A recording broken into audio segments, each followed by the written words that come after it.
बिस्मिल्लाहिर्रहमानिर्रहीम। अस्सलाम वालेकुम। कैसे बच्चों, उम्मीद करती हूँ खैरियत से होगे। चैप्टर नंबर 4 रेशोज़ के हम पेज नंबर 92 के ऊपर रिव्यू क्वेश्चन नंबर 8 सॉल्व कर रहे हैं। तो वीडियो एंड तक देखिएगा, बहुत सिंपल सा क्वेश्चन है, ठीक है। और अगर कोई बात समझ में ना आए तो फॉरवर्ड रिवाइंड करके देख लीजिएगा।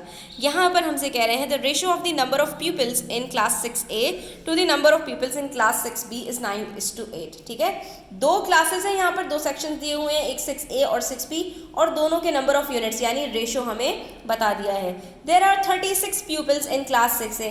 अब जो टोटल नंबर ऑफ पीपल्स हैं क्लास 6A में वो भी हमें बता दिया, ठीक है। 6B का नहीं बताया, लेकिन 6A का हमें टोटल बता दिया। इसका मतलब ये हुआ कि हम जो है वो अब यहाँ पर दोनों को कंपेयर कर सकते हैं। किसको?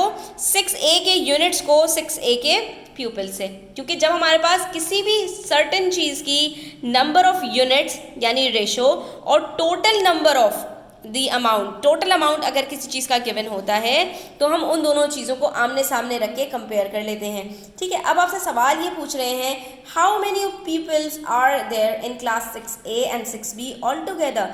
तो अब टोटल नंबर ऑफ स्टूडेंट्स हमारे पास 6A और 6B में कितने होंगे ये हमें पता लगाने हैं। तो इसके लिए अगर स्टूडेंट्स हमें 6B के जो है वो टोटल नंबर ऑफ स्टूडेंट्स पता चल जाएं तो हम क्या करेंगे, 6A के अंदर इसको ऐड कर देंगे, और या फिर हमें जो है यहाँ पर स्टूडेंट्स एक यूनिट के अंदर ये पता चल जाए कि कितने प्यूपल्स हैं, तो हम यहाँ पे क्या करेंगे, टोटल यूनिट्स को ऐड करेंगे और उससे मल्टीप्लाई कर देंगे, तो उससे भी हमारे पास यहाँ पर आंसर आ जाएगा।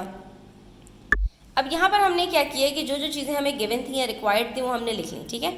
Ratio of class 6A to 6B हमें 9:8 का बताया, जिससे हमें ये पता चल गया कि क्लास 6A के यूनिट्स 9 हैं और क्लास 6B के यूनिट्स 8 हैं। और जब इन दोनों के यूनिट्स पता चल गए तो टोटल यूनिट्स भी पता चल गए कि ये 17 यूनिट्स हमारे पास इन टोटल हैं, ठीक है। क्योंकि हमें टोटल की ज़रूरत पड़ेगी इसलिए हमने यहाँ पर दोनों को ऐड करके लिख लिया।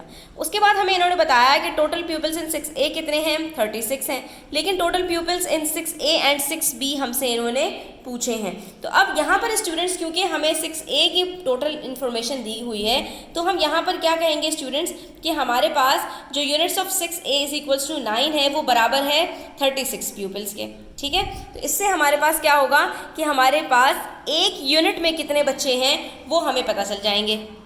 तो हम सिंपली क्या करेंगे कि 9 यूनिट्स बराबर हैं अगर 36 प्यूपल्स के, तो एक यूनिट बराबर हो जाएगा 36/9 के, यानी 4 प्यूपल्स के। जब एक यूनिट पता चल गया तो टोटल हमें यूनिट्स पता है स्टूडेंट 17 हैं, तो 17 यूनिट्स बराबर हो जाएंगे 17 × 4 के। और जैसे ही हम इन दोनों को मल्टीप्लाई करेंगे तो हमें पता चल जाएगा कि 6A और 6B दोनों में मिलाकर हमारे पास कितने स्टूडेंट्स हैं, वो हैं 68 प्यूपल्स। तो हम यही बात रिजल्ट में भी लिख देंगे, ठीक है। उसके बाद क्वेश्चन नंबर 9 में हमसे कह रहे हैं Junhao and Farhan have $156 all together. दो बच्चे हैं, दोनों के पास मिलाकर $156 हैं। The ratio of the amount of money Junhao has to the amount of money Farhan is 5:7, ठीक है। अब यहाँ पर स्टूडेंट्स हमें दोनों बच्चों का अलग अलग नंबर ऑफ यूनिट्स बता दिया, यानी दोनों का रेशो बता दिया, that is 5:7। How much more money does Farhan have than Junhao. अब हमें दोनों का डिफरेंस निकालना है कि जितना पैसा फरहान के पास है और जितना जुनहाव के पास है, तो फरहान के पास जुनहाव से कितना ज़्यादा है। तो ये स्टूडेंट हमें कैसे पता चलता है, अगर हमें ये पता चल जाए कि फरहान के पास कितना है और जुनहाव के पास भी कितना है, तो हम यहाँ पर सिंपली क्या करेंगे, दोनों को सब्ट्रैक्ट करेंगे और हमारे पास जो डिफरेंस आएगा वो आंसर बन जाएगा। सबसे पहली चीज़ के अंदर स्टूडेंट्स हमें यहाँ पर यूनिट डॉलर्स पता होने चाहिए कि एक यूनिट में हमारे पास कितने डॉलर्स हैं, ठीक है। तो अब यहाँ पर आप ये देखिए कि हमें इन्होंने टोटल अमाउंट ऑफ मनी बताया और दोनों के जो है वो नंबर ऑफ़ यूनिट्स बता दिए। तो लेकिन यहाँ पर अगर हम इन तीनों चीज़ों को देखें तो ये तीनों चीज़ें अलग अलग हैं। एक तरफ दो लोगों के यूनिट्स हैं लेकिन उनका टोटल हमें नहीं पता, ठीक है, कि इन जो है वो एक्चुअली जुनहाव के कितने पैसे हैं और फरहान के कितने पैसे हैं। जैसा कि हमें लास्ट क्वेश्चन के अंदर अगर हमें यूनिट्स पता थे दोनों क्लासेस के, तो उसके अंदर हमें एक क्लास का टोटल भी पता था कि वहाँ पर हमारे पास 36 स्टूडेंट्स हैं, लेकिन ना तो यहाँ पर हमें जुनहाव का टोटल अमाउंट ऑफ मनी पता है ना फरहान का पता है। हाँ, लेकिन अगर स्टूडेंट्स हम टोटल यूनिट्स की बात करें तो हमें वो भी पता है कि 5 + 7 हमारे पास 12 12 यूनिट्स हैं, ठीक है। और टोटल अमाउंट ऑफ मनी यानी इन दोनों के पास मिलाकर कितना पैसा है वो भी हमें पता है।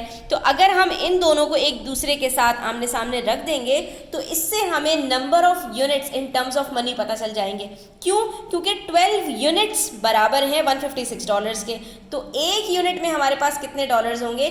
जब हमें ये बात पता चलेगी स्टूडेंट्स, तो हम क्या करेंगे, जो इन दोनों के दरमियान में डिफरेंस है हम उससे मल्टीप्लाई कर देंगे। तो इससे हमें पता चल जाएगा कि हमारे पास फरहान के पास कितने पैसे जुनहाव से ज़्यादा हैं।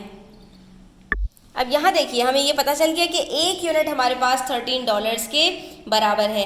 अब इन्होंने हमसे क्या पूछा है कि भाई फरहान के पास कितने पैसे जुनहाव से ज़्यादा हैं। अब या तो आप ये करें स्टूडेंट्स कि आप इस $13 को पहले फरहान के यूनिट्स के साथ मल्टीप्लाई करें, 13 मल्टीप्लाई बाय 7, फिर जुनहाव के साथ मल्टीप्लाई करें, फिर जो दोनों का आंसर आए आप उसको माइनस कर दें। और या तो आप स्टूडेंट्स यहाँ पर सिंपली क्या करें, इन दोनों का डिफरेंस जो है यूनिट्स में आप वो कैलकुलेट कर लें। फरहान के कितने यूनिट्स हैं? 7।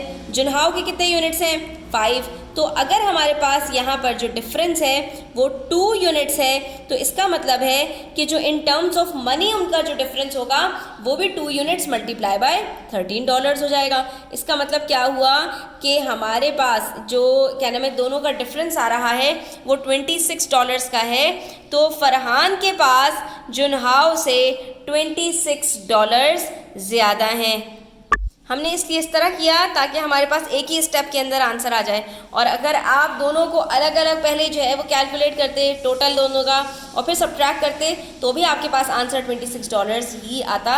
इसका मतलब है हमारा आंसर बिल्कुल ठीक है। लेकिन इस तरह से आपका आंसर 3 स्टेप्स के अंदर आता। पहले आपको 13 को 7 से मल्टीप्लाई करना पड़ता, फिर 13 को 5 से मल्टीप्लाई करना पड़ता, फिर इन दोनों का जो प्रोडक्ट था उसको आपस में सब्ट्रैक्ट करना पड़ता, तो आपका आंसर निकल के आता। ठीक है, तो आज के लिए स्टूडेंट्स इतना ही। आई होप आपको क्लियर हुआ होगा। स्टिल कोई क्वेश्चंस हो तो कमेंट सेक्शन में पूछ सकते हैं।